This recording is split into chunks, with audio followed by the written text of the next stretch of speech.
Okay, welcome to episode 16 of the Sean McGuinness podcast. Today we have the pleasure of having Luke Tulloch. Luke, do you want to give us a little bit of a rundown on yourself? I know you're a modest person, but you can do your best. Absolutely. I'll try, mate.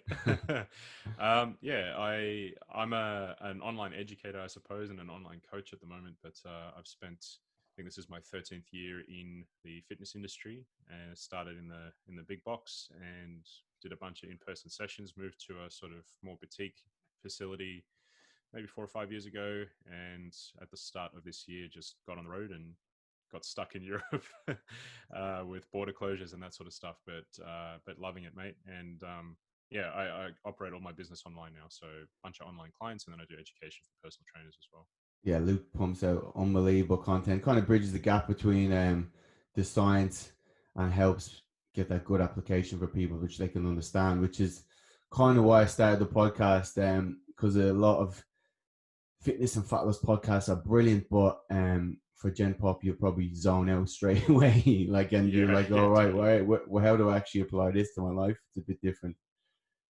Yeah, and you know what? I actually started being like, I'm super interested in all of that mechanistic stuff and the research and all that sort of thing. But you quickly realize that, unless people can find something to grab onto and implement practically, then you're kind of just talking to a wall. So Yeah, yeah. no, so true. And actually, I had a friend I was coaching, just helping her out.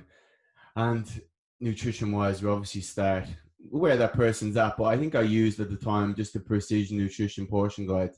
And one day she was around my house, and I had Luke was on someone's podcast and talking about all this fancy mechanisms and biology and all these supplements, and she goes, all right, you know what? I'm actually going to sign up with Luke and see what he's about. I said, yeah, brilliant. He's unbelievable. Went straight away, and you obviously seen where they are, and he did the same portion control, precision Yeah. nutrition thing, exact same. So I just want to get onto that. Obviously, people, because like we love to talk about the 1%. When people will go in to see you, they're obviously not starting, and you're not giving them the magic pills to start straight away. So how would you like set out a nutrition plan for someone, um, and seeing where they're at? What are some of the variables that you take into account? Yeah, and I mean, I think that's super important that you got to meet people where they're at. That's kind of the big thing for me. And that means that some people are coming in with something very, very basic. It could be, give me a basic food diary and just tell me what the foods are. I don't even care what the portion sizes are or anything. And other people are going to be on the other end of the spectrum where we're talking like, weighing everything to the gram and timing it all perfectly and that sort of stuff. And there's a whole bunch of stuff in between depending on the person, right? So for me, I just want to kind of get an idea about what are they doing right now. And the main things for me are just getting an idea of the types of foods they're eating. If they know roughly how much, that's helpful, of course.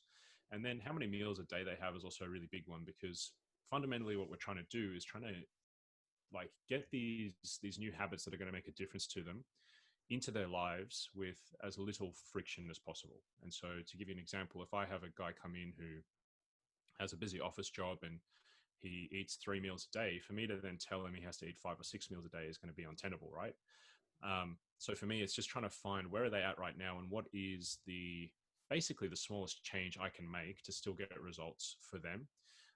And there's always then room to kind of take it a little bit further and take it a little bit further. But that's kind of the main things that I look at. I think like the number of meals they eat per day is kind of a big thing, although it doesn't really matter so much in terms of, like, we have this hierarchy of stuff that you have to look at. Energy balance is really important. You're not going to lose weight unless you are in a deficit.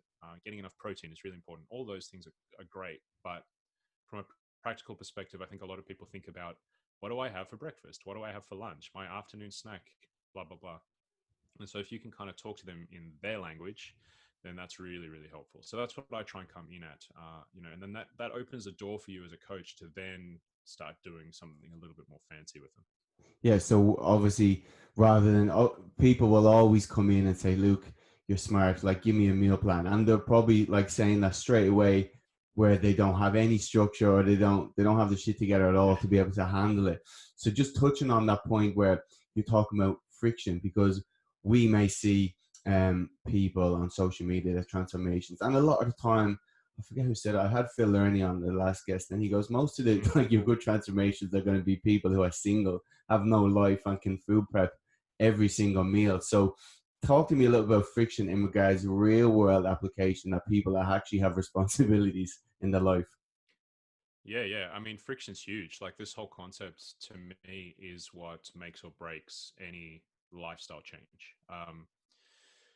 So friction is essentially, how much of a barrier is there between you and engaging in a habit?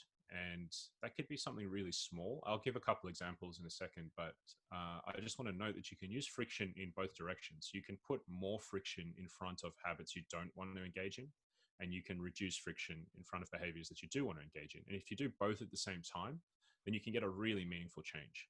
And something that is really simple uh, can work really well. Like, one of the big things that I think most people know about intuitively, but they don't actually take advantage of, is the phenomenon of when you have something in the house or in front of you that you don't want to eat, or like it's a quote unquote junk food.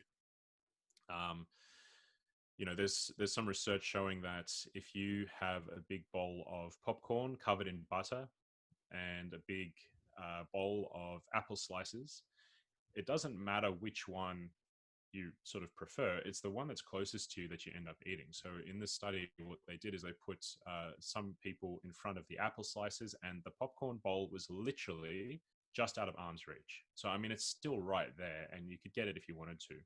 And then they did the opposite as well, and they found that whichever was just out of arm's reach, the people ate way less of. So we can use this idea.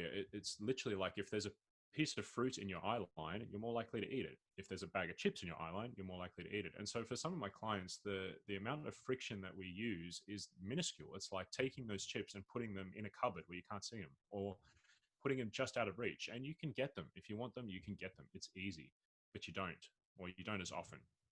And there's a million ways that you can start to implement this concept of friction into your life. And so this is where we can start to individualize things for people too, because everybody's got their own, um, you know, behaviors that are sort of unique to them. I know, like, I'll give you an example. I really like sweet stuff, so I can't stop myself if I eat a lot of. If there's sweets in front of me, I'm going to eat them. My father-in-law, who we're staying with in Sweden at the moment, he doesn't really care about that. He loves salty stuff, right? So there's going to be some individual bits and pieces there where you can start to tweak it for yourself.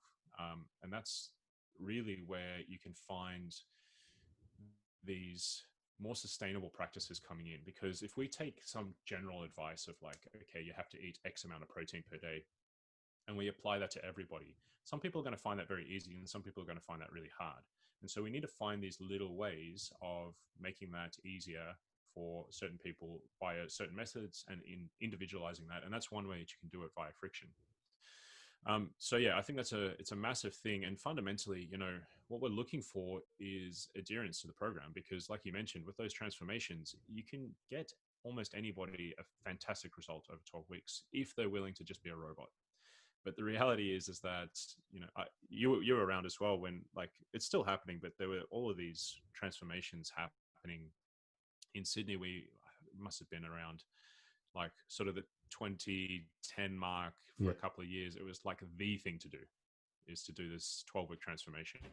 And people were getting in great shape, but unfortunately it's really shit when, as a trainer, you've gotten someone into the shape of their lives and then you see them again a month later and they're actually where they were at the start, or even worse, and you really feel like you've let them down somehow, which you have, to be perfectly honest. So it's about trying to find that sustainable thing, and that's really where friction is the most important thing.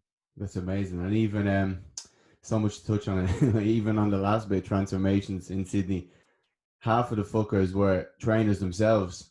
Like, Yeah, like it was not yeah, even Gen Pop people. It's just trainers who absolutely. just got a bit of tweaked a few things. They already have the stuff in place in their life to be able to do it. But um, if we're looking at friction, and obviously people come in so eager that they want to overhaul their whole life straight away, what's some of the consequences of like doing too big of a change for that person's life, who obviously has a stressful job, they have kids? What are some of the like consequences that you see with that when people try to do too much? Yeah, I think this comes down to the concept of willpower. And a lot of people want to just be like, they have this ideal in their head that, like, hey, I just need to be disciplined. I just need to, in those situations, I just need to say no or something like that. Now, that's admirable because I think people want to do better for themselves and they recognize that they need to make a change to what they're already doing. However, we have to understand that at some point, willpower just doesn't work anymore. It doesn't get you very far. Now, there are some outliers out there. There's the Jocko Willinks of the Yeah, of yeah, the world who can just do they can just do it, right? They're just built that way.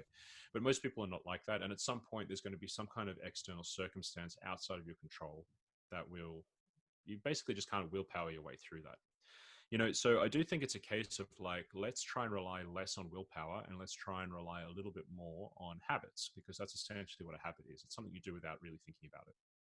And so those smaller changes can be really helpful in that regard because you can slowly evolve your lifestyle to something that is where you want it to be.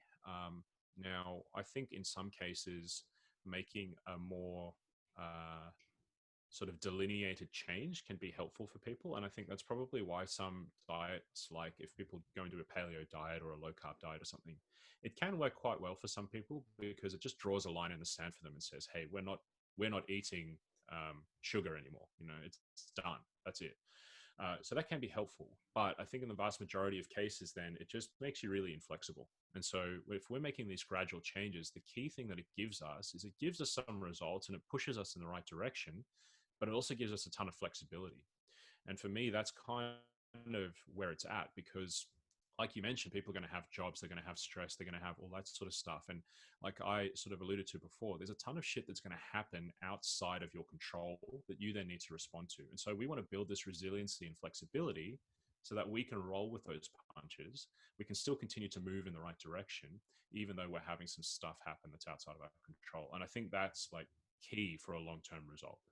yeah, amazing. So what we're kind of saying, when people follow two, say, rigid plans, and they don't find something that suits their own lifestyle or don't have coping mechanisms, they will lose weight. But obviously, then when life happens, they don't have the coping mechanisms and the resources to be able to navigate the way through those situations.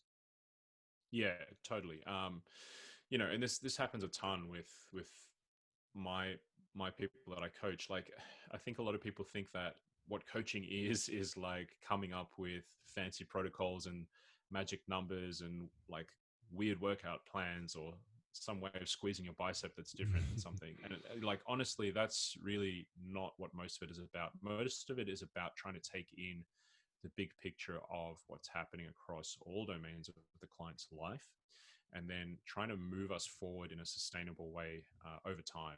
And I've had some situations where uh, I think when you come to someone who has got a reasonable reputation or you think has a lot of knowledge and you're paying a good amount of money, you're expecting some kind of magic protocol, or you're expecting like every week, oh no, I've found some weird change that we can make that's going to keep you pushing forward.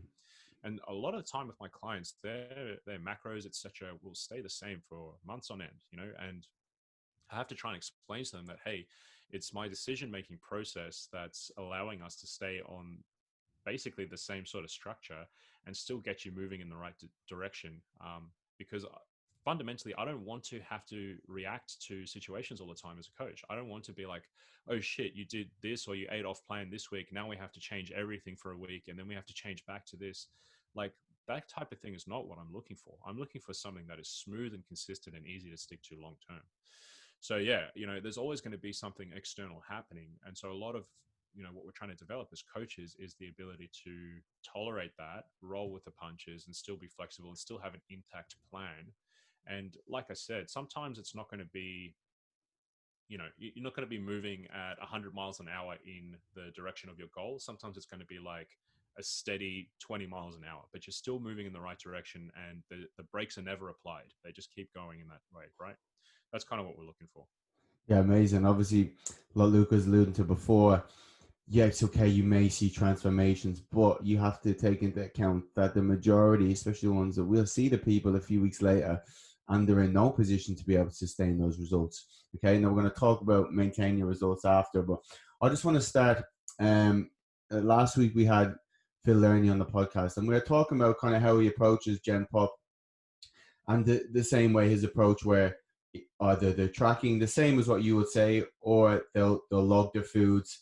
Okay, and essentially to start off, you may be just trying to get that person just to control their calories and just make sure they're losing, and then over time you will focus more on the macronutrients and the food quality, and you'll slowly add that in along the way.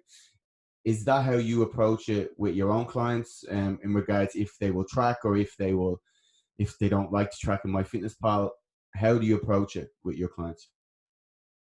Yeah, probably a similar approach to that. I think most people that approach me have already um, sort of introduced themselves or had an introduction to that world of if it fits your macros and macro tracking and that sort of thing. And they're kind of expecting to go with that sort of format. But I really find that I'm quite fluid with how I do it, because I don't think that you have to do one thing forever. I really think that there's phases in your dieting, training sort of approach. And maybe sometimes what we're going to do is we are going to be a bit more sort of strict and focused on details. And in that case, maybe we're tracking really strictly. But then in, the majority of time, we're going to be spending it being a little bit more flexible and maybe eyeballing stuff and that kind of thing. In general, I kind of see three main archetypes that I use, and then we take elements of all of these to track. The first is, like I mentioned before, that sort of food diary approach. And often I'm not too worried about portion sizes here, although people might say a small portion of chicken or something. And it's subjective, but really the point is just to make them mindful about what they're eating. And often I find, I actually had one client who we never went beyond this, and he would just be like, "Oh man, I'm putting on a bit of weight," and I'd be like, "Hey, Jason, are you you doing your food diary?" "Oh no, I got to do that again." And he literally just write down his food, and because now he's writing it down, he eats a bit better and he loses a couple of kilos. And it happened like clockwork every time. I trained this guy for like 3 years or something like that. Because there's studies And where people that will simply track their food, they regulate their food intake better, isn't there? yeah, absolutely. Absolutely. So it's one of those things where simply being mindful of your food is, and that's pretty low friction, to just quickly write down your food or to take a picture of a meal or something can be enough for many people. Now, moving on from that, if you want to be a bit more specific, I do like that precision nutrition approach of using the hands to estimate portion sizes. I think that's a nice, flexible way of doing things, but it also gives us some way to understand what portions we're eating. So that's a little bit more involved, where you might have a target of, 8 palms of protein for the day, et cetera, et cetera. And then obviously moving on from that is actual macro tracking. And sometimes I get people, even if the goal is not to be tracking your macros in the long term, I do like it because it gives you such great insight into, what foods contain what macronutrients, and you get these incredible insights into like, oh shit, there's that many calories in, cereals or whatever.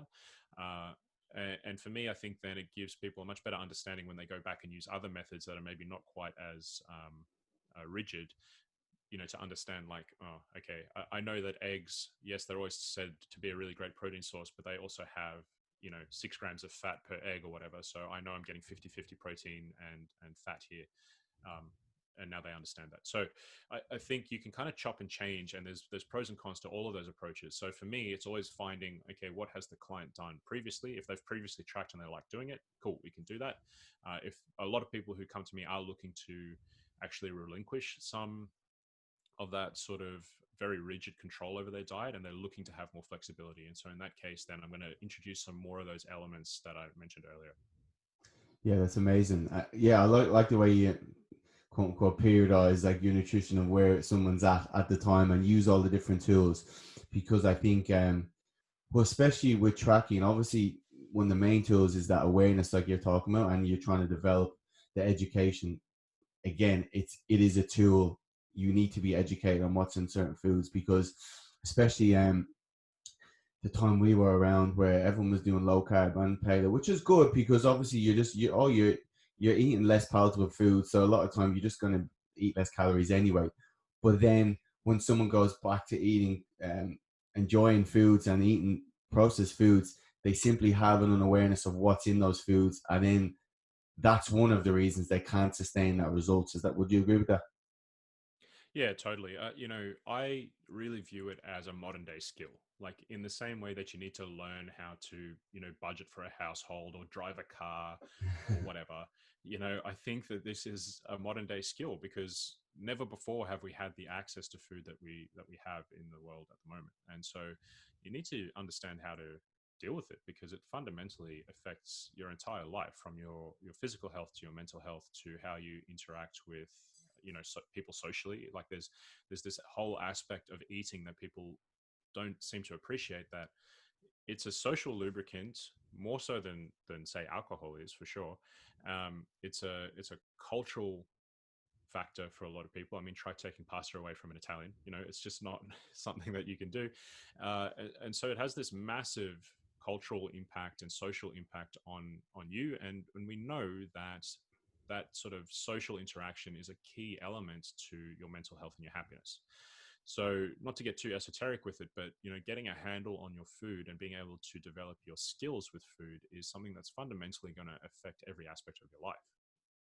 Yeah, that's unbelievable. That's the first time I've heard it. I think I read in your Instagram as well, but a modern day skill, because I think a lot of people they'll see people reading the back of labels and like, oh, that's not right. They need to go see a psychologist. That's something. There's something wrong there. I remember my girlfriend's mom. She stayed with us the last time we were here, and Louise was tracking her calories, and she was kind of like looking over, being like, "You have a problem. There's something going on there."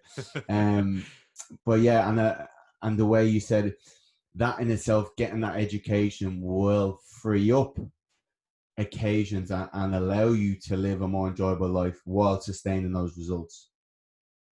Yeah, totally. And that's really the goal for me with most people, is like, let's get results, but let's not detract from other areas of your life. That's really the key, and that's the hard thing to do, right? Because you can be on either extreme fairly easily. Like you can be that person who, which is most people, who have pretty much not very much control over what they eat, and they're not doing too well in that regard. But just as easily you can fall into the trap of going too hard in the other direction, where you feel that you can't go anywhere without a scale. You can't eat anything but like chicken breast, or and I see a lot of those people myself. I'm sure you do as well. And so trying to find the balance in that is actually the most difficult thing, but it's also the thing that's going to bring us the most health and happiness. Yeah, that's amazing. So how would you?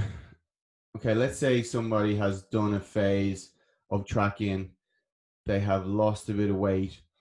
Is there a stage where you go, okay, Mary, let's try do it quite? And I hate the word intuitively because I think people use it in the wrong context. Like you were saying, your brain a lot of times going to be more preference to fucking chocolate than it is spinach. So if you ate intuitively, that the problem is people eat intuitively, like Yeah, spot, you exactly. know what I Yeah. mean? But it's being able to navigate the world without use of a calorie tracking app. So how what are the other skills that you give to your clients or help them wean off that and live a bit more flexible without it? Yeah, the intuitive eating thing is pretty interesting.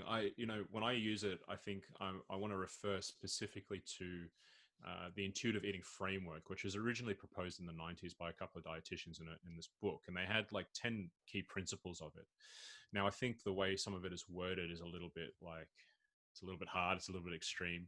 But I do think that the concepts behind it are good. And so this is what I try and do. And a lot of it comes down to being able to recognize your biological cues and almost view them a little bit more objectively, and to have those skills of mindfulness around them. So, for example, I want people, when they feel hungry, to understand why they're feeling hungry. Okay, like, am I actually hungry now? Do I need food? If yes, cool, go ahead and eat, man.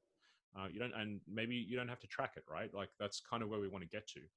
But you also have to recognize that there's a ton of other stuff that goes into wanting to eat. It's not just how much energy or micronutrition you need. There's also things related to your emotions and your stress and maybe boredom and things like that. And people use food to medicate those situations. So being able to develop the skills of being mindful around that means that you can honor your hunger signals, but you can also recognize when maybe those signals are not quite signaling biological need for food. And the opposite is true as well with feeling full, eating past fullness and all that sort of stuff. So I think developing those skills um, are super helpful. And then also a shift in mindset, I think, around the aesthetic aspect of nutrition is really important, because one of the big shifts in mentality that I kind of look for with a lot of my clients is trying to fuel performance. And often the aesthetic stuff comes along for the ride. Like, I certainly don't think there's anything bad with wanting to improve your aesthetics, improve how you look, anything like that. I'm certainly not on board with the case of like, well, I'm obese by BMI and I'm beautiful no matter what. Like, that's fine, but at the same time, that's not great for your health. Okay, so uh, I do think that wanting to change your aesthetics is totally fine, um, but you also have to sort of recognize that that can get a bit extreme. And so, focusing only on aesthetics means you're never really going to be happy, because having experienced this myself, like, you get to a level of leanness or muscularity, and that becomes your benchmark, and then forever that's like your baseline, and then you're trying to get better and better and better, and it never ends. So that can be unhealthy too. But eating to fuel performance means you can get some of the benefits of the aesthetics, but you can also get, you know, better at lifting some weights or running a bit further. It opens up this whole scope of other things that you can focus on that's not specifically food oriented. And for me, then, that means that the freedom you feel with eating food, and the association with eating food becomes a much healthier sort of thing. So it's a lot of soft skills, basically. It's like, yeah, we spoke about being able to track your food, which is like it's pretty straightforward to do, and it's very objective and numbers oriented. But then we need to transition into some of these other skills, which is like a bit more esoteric. It's being mindful around food and recognizing your biological cues. It's understanding how to fuel yourself for performance, and how exercise can be beneficial for you too. And we want to support that. It's being able to participate in social situations as well, because fundamentally that's good for your health and your well-being. So it comes into the soft skills, and that's much harder to sort of manage, but that's probably the majority of what my coaching is, to be honest. Yeah, brilliant. And on the topic of like, it's brilliant being able to see, okay, is this an emotional reason? Am I trying to fill a void, whatever? If you're looking at like hunger cues, because we know a lot of the foods in our like modern day environment, like you said, kind of hijack the reward part of our brain, and they feed into the food preferences. So how do you like how do you educate your clients around, say for example, we may get palate fatigue with just eating normal food, you eating chicken and broccoli, okay, then the dessert comes out, okay, and you get your dessert stomach, and that kind of, you're going to feel hungry, but how do you educate your clients around what kind of processed food does that it will make us feel hungry when we don't on certain occasions? Yeah, I think it's just understanding that there's a lot more that goes into that desire to eat, that urge to eat, right? And for me, promoting a lot of mindfulness around that gives us the space to understand the decision we're about to make with food. Um, yeah, I think a lot of like breathing practice and mindfulness practice, essentially, that's what it is, right? It's designed to just give you that brief buffer zone where you can make a decision actively, rather than resorting to this snap decision that you end up maybe regretting or not understanding why you made it. So I do use a few different sort of psychological techniques. One of my favorite ones is trying to go into the third person, which feels really weird. It's like super strange. But if I say, you know, Luke's just been presented with this dessert, and he wants to eat it. Is it the right move for him? Why does he want to eat it, etc.? You can ask yourself these questions, and although it feels very weird, you end up kind of coaching yourself more objectively through that situation. And sometimes it's a case of like, he just really wants it and he doesn't give a fuck right now and he's going to eat it. And that's fine. But if you go through that process and you find like, oh, actually, I really don't want to eat the whole thing, I'm going to eat half of it or whatever the situation is, it really helps. And I find in a lot of situations, people are eating because of social pressure, or drinking because of social pressure. They are making decisions based on the fact that maybe they're stressed or emotional, and you could deal with that stress or emotion in a better or a more effective way without using food. It might be something like going for a walk or calling your best friend or anything. You know, it's going to be obviously individual for the person. So just that mindfulness gives you the breathing space there. So practicing that is a really helpful thing. Whether you're doing some kind of meditation practice or journaling, or just using some of those psychological techniques where you're doing the third person thing, regardless, getting into the habit of being mindful and asking yourself these questions every time you eat something can be the key for many people to handling their sort of emotional response to food. Yeah, that's brilliant. And like you're saying, you're giving people more skills to be able to navigate the modern world rather than the old, like, oh, I'm going to try to be disciplined and have lots of willpower, which doesn't do anything. It's like, even any kind of addictive people, alcoholic, you're always going to feel that urge, but you're developing cope mechanisms to be able to live without it instead of relying on willpower and discipline and all these kind of Yeah, exactly. And like you're going to be in that situation where you're going to be presented with a dessert. Like it's going to happen. And there's going to be situations where it's your anniversary, it's your birthday, it's your best friend's birthday, you're going on holidays. You know, like we spoke about earlier, there's going to be external situations where you're put into some level where you don't have so much control over the situation. And there is a bowl of chips in front of you. You know, you're going to have to work out how to deal with that. And so, is it a completely foolproof technique? Like it's easier to just never see chips ever again in your life, right? But that's not going to happen. So we need to find some kind of way of dealing with that. Yeah, so you got to develop those skills at some point. And honestly, some people get a bit scared about trying to do this, but I like to see those situations as a challenge and as an opportunity to develop those skills. In the same way that we go into a tough workout, knowing that it's going to be a bit difficult, but knowing that we're going to reap the rewards from that and develop our skills and get better as a result, you can go into a challenging social situation or something along those lines and be like, hey, okay, it might be a bit tough and I might sort of not be 100% successful, but it gives me an opportunity to get better. And so I that's think that's a amazing. really helpful mindset. Yeah.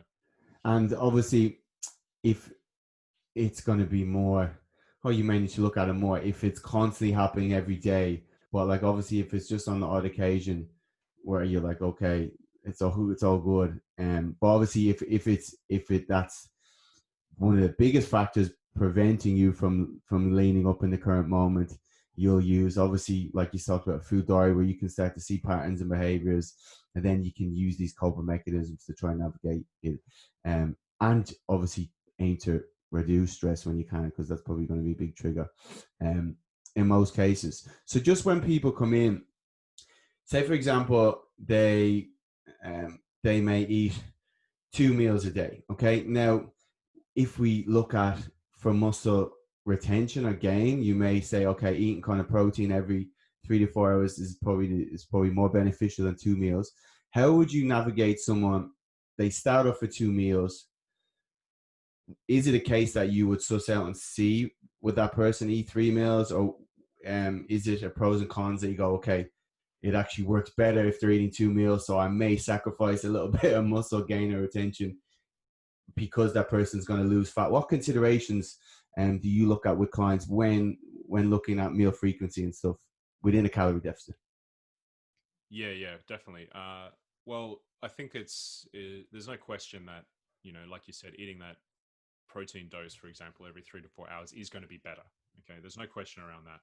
But I like to look at it from a hierarchy perspective. You know, the first thing we need to understand is like, are they just getting in enough protein for the day?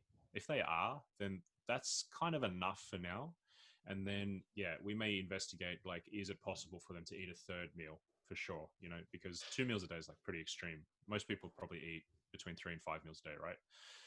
If we include snacks. So definitely I will just start at like, what's the most important thing first? And the same goes for sleep, for example. Like some people are going, oh, well, you know, I don't sleep straight through the night, but I do take a nap and blah, blah, blah. And so for me, the first priority is like, are you getting the duration of sleep that we need consistently enough? Like, okay, cool. That's the first priority. If you're getting between 7 and 9 hours of sleep, no matter how you get it, I don't care. But once we've gotten that, how can we improve it? Yes, okay, unbroken sleep, really regular sleep and wake times is better, you know, but we got to start at the baseline of like, what's the first level in the hierarchy. And so the same thing goes for like protein intake or meal timing or anything along those lines. um, I think that having that education piece in there is really helpful. If the client understands why they're doing something and how they can improve it, then it makes it easier for them, because that person might be eating 2 meals a day because they think it doesn't matter, you know. But if you explain to them like, hey, we can stimulate protein synthesis more frequently if you went to 3 meals a day, and they might be able to go, oh, okay, well, it's not that big a deal. I can definitely do that. So I think it is this case by case basis where a bit of education, a bit of understanding where the client's coming from, but then making sure they also understand that uh, the meal timing itself is not that big a deal. As long as we're in a deficit and we're getting enough protein, you're probably going to be okay. If we wanted to get an extra 10% out of this, we can go to this level. If we want to get another 10% out of it, we can go to this level. And to that end, when I start with a client, I actually give them this big diet plan layout, um, which tells them this is kind of like the quote unquote optimal or perfect way to lay out your day of eating. If you were eating 3 meals a day and training first thing in the morning, after your first meal, after your second meal, after your third meal, and then I do the same thing for 4 meals a day and the same thing for 5 meals a day, so that they can look at it and go, okay, well, if I wanted to get on the extreme end of things and like have an end goal or an end destination, this would be it if I kept cranking up the rigidity in my program, to the point where it's like, okay, 1 hour before training, you're eating exactly this amount of grams of every macronutrient from this food list. So they get a concept of like, this is as far up the spectrum as we can get, but understanding that like, okay, the first priority is just like, let's get the macros in, and then let's get enough protein in, and then etc etc. No, that's So yeah, brilliant because I heard it. You talk about on your own podcast. We describe it well. We're training Gen Pop, and a lot of people, if they're on 2 meals a day, they may again, if they're not in a position, they may just overhaul the whole life and start eating 3 meals and just not be able to sustain that. So you're obviously saying, okay, let's just work with what you have at the moment, start to lose weight, and then when you succeed, and we can start to look in what's more optimal rather than the other way around, which again is what you probably get a lot of time. The people are looking at yeah. that top bit of the hierarchy versus the main bottom. And so even if we look at the hierarchy of first calories and then macros, what percentage, it might be hard to say, of a plan will be down to simply nailing your calories and protein, which is what people talk about? Mate, I think that's a really high percentage. Honestly, I think, even with advanced people, the biggest issue really is just being pretty consistent with those basic things. Unfortunately, it's like the getting enough sleep, managing your stress, and then hitting some sort of consistent intake of protein and overall energy is like, I don't know, 85% of like what we're looking for, or 90% even. um, and even on an advanced, quote unquote advanced person, that's still the main thing that we're looking for. Like, to give a bit of an analogy with training, um, you know, personally, I've built some a reasonable amount of muscle, and like especially my legs are like a real strong point for me. Like my quads are definitely my strongest body part, and I quite often get people on Instagram asking me what I do for training, expecting that it's going to be something complicated. And I usually don't share my training programs because they are so simple. And it's literally just been a case of me consistently getting, like 10 to 12 hard sets a week on my quads on some pretty basic exercises for a few years. And that's what did it. There is nothing fancier than that produced those results for me. And the same is with your nutrition. Often simplifying that stuff, but being really consistent with it is way better than trying to get too complicated. So 100%, it's just down to that consistency. And it's challenging from an online coaching perspective because, like we've spoken about, people are looking for those magic things that you do. Um, but really, like, if I'm doing my job well, we need to make minimal changes. I remember I got a client once and we were working together for 12 weeks as a minimum. And I changed his nutrients, like his intake once. I changed his macros once over that period. He goes, I want to lose weight. And he lost 4.5 to 5 kilos over 12 weeks. So it's like perfect rate of fat loss, like ideal, sustainable, kept all his muscle. Beautiful. I couldn't have been happier because I had to do barely anything to get it, right? And he was fuming. He was really annoyed by the end of it, and complained because he's like, oh, you didn't change anything throughout. I was like, yeah, mate, I did my job so well that I hardly had to touch it from the start.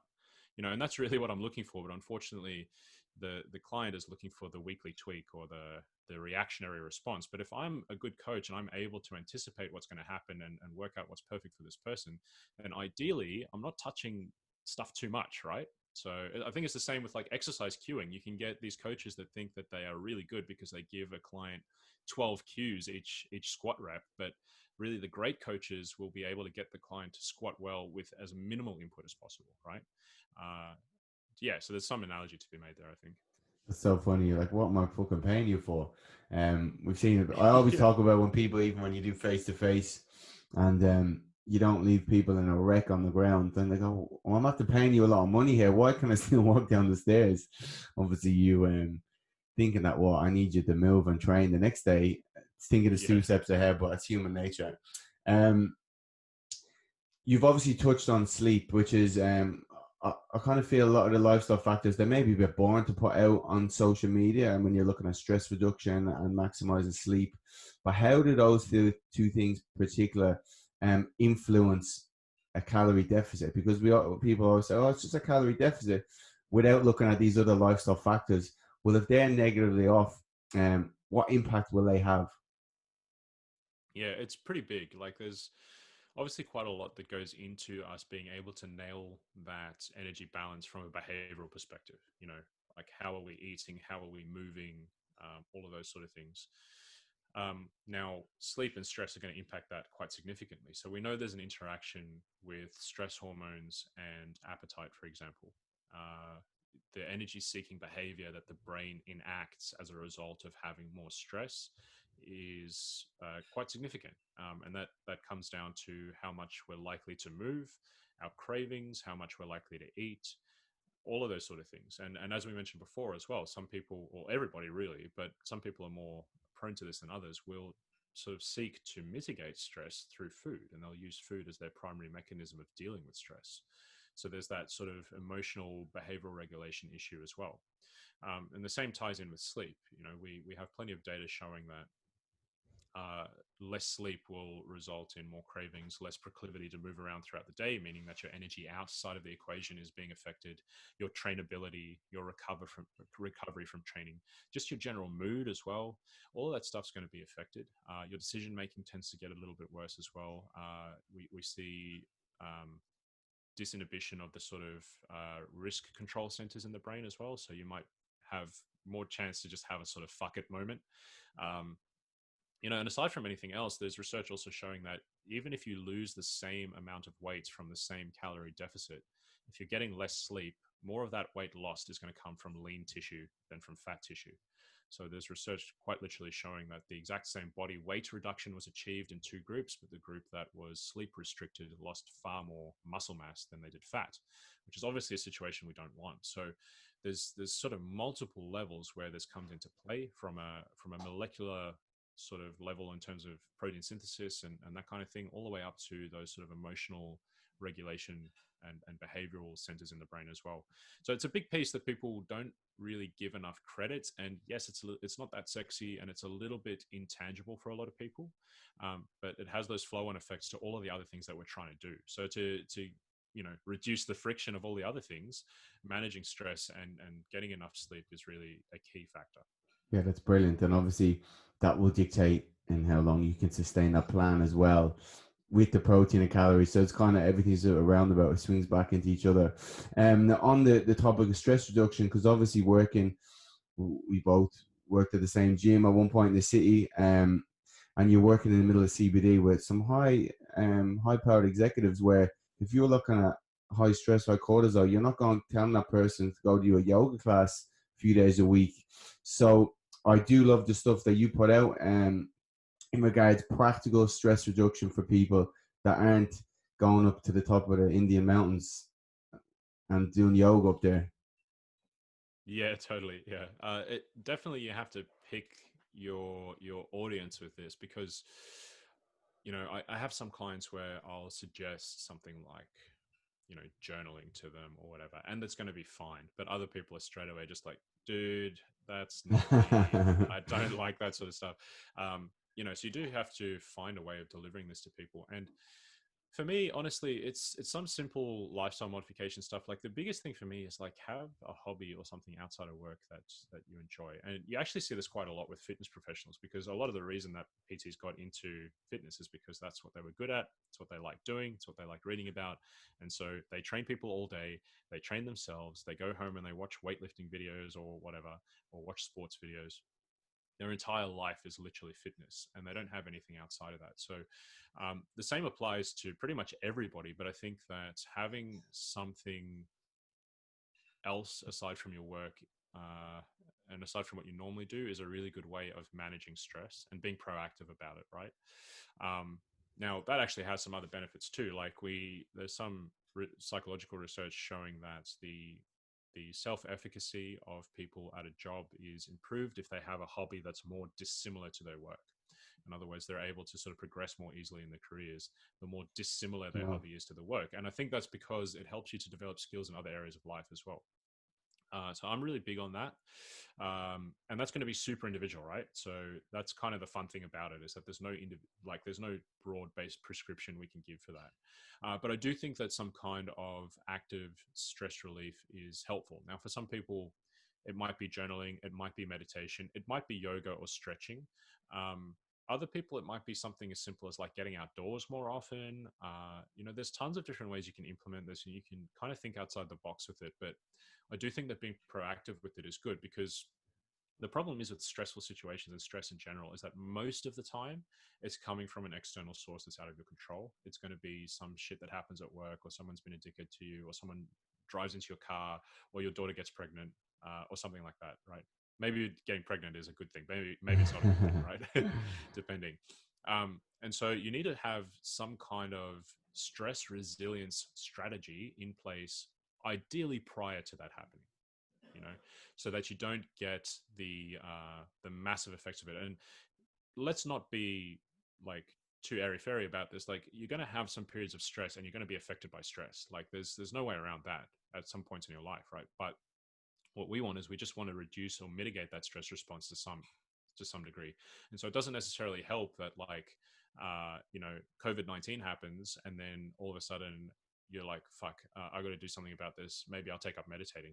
Ideally, what would have happened is that you already had that in place before it happened, something like that. But yeah, it's got to be individual, I guess, is the main thing. And something as simple as just doing something fun and picking up a hobby is like really important for you, to be honest. That's brilliant. And I know obviously meditation is a big thing, and it has like many positive effects in the brain. But again, I've heard you talk about simply doing an activity that stops you thinking about everything else and allows you to be in the moment. I know Google have the people, they're getting the coloring books out, and like all proper childhood stuff we're going back to.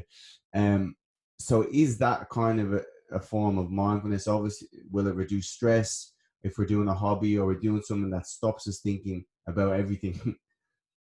Yeah, yeah.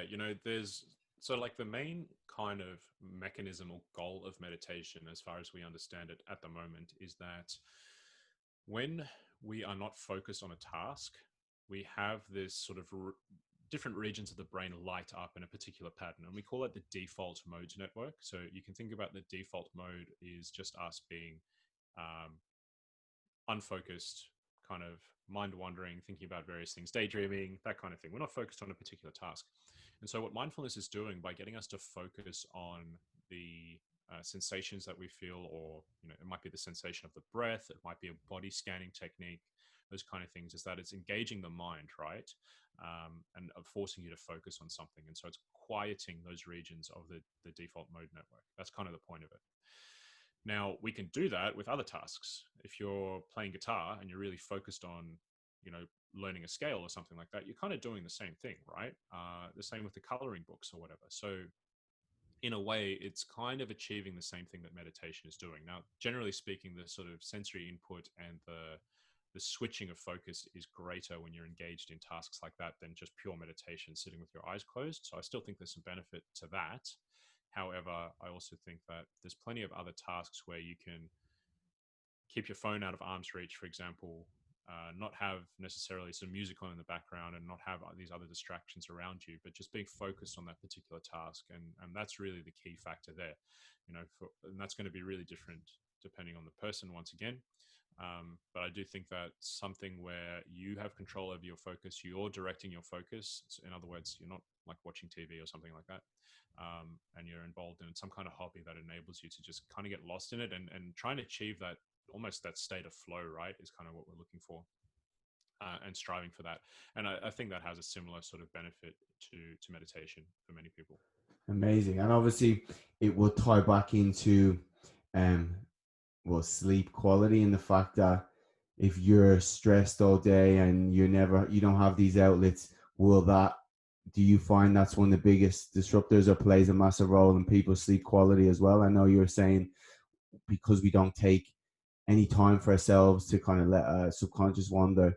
The only time of the day where we do is when we go to bed at night, and then you're wondering why you're lying there and can't sleep.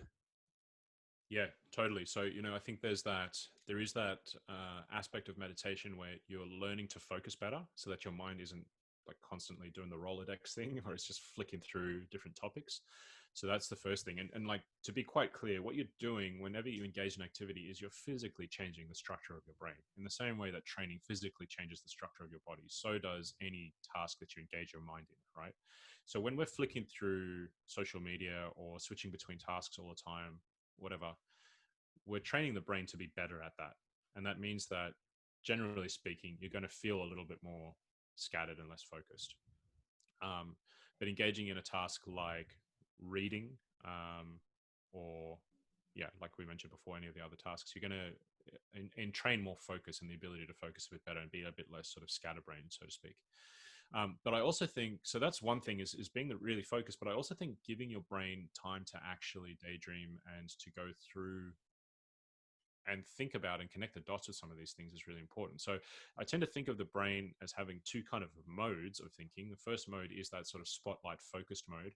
The other one is what we call the diffuse mode. And in the diffuse mode that's kind of where you're being creative. It's where you're connecting ideas, and sometimes they're unrelated, um, and helping memories to form and creating associations between different things you've learned. And so I think engaging in that mode without distraction is also really helpful, because if you think about it, if you're, say, scrolling through on your phone, you're kind of in that focused mode, but you're also training the brain to be very brief with what it's looking at, and then, searching for the next thing, next thing, next thing.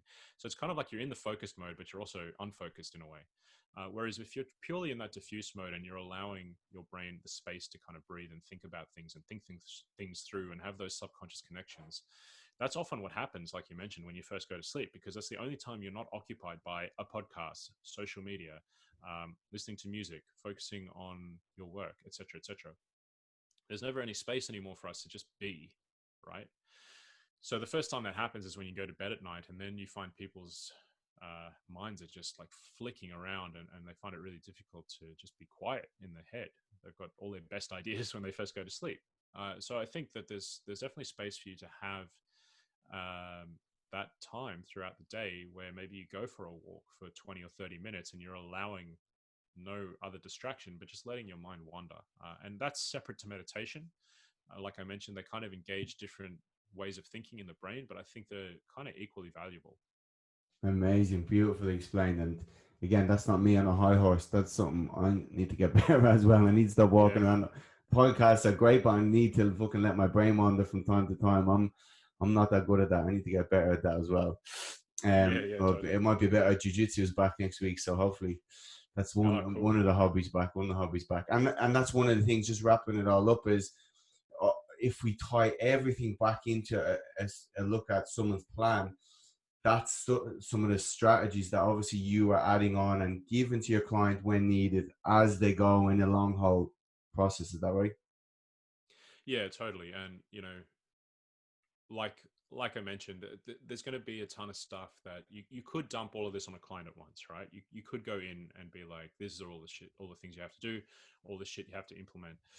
The goal is really to meet them where they're at, like we started the whole conversation with, and then find where we can get that lowest hanging fruits. And so for one person, that might be eating more protein. For another person, that might be focusing on their sleep. There's generally going to be some kind of obvious area for improvement that gives you an easy return on investment. And my focus as a coach and my advice to anybody out there listening is to just find that one area, because there's always going to be that one thing that needs the most improvement that's going to get you the biggest return for the least amount of effort invested.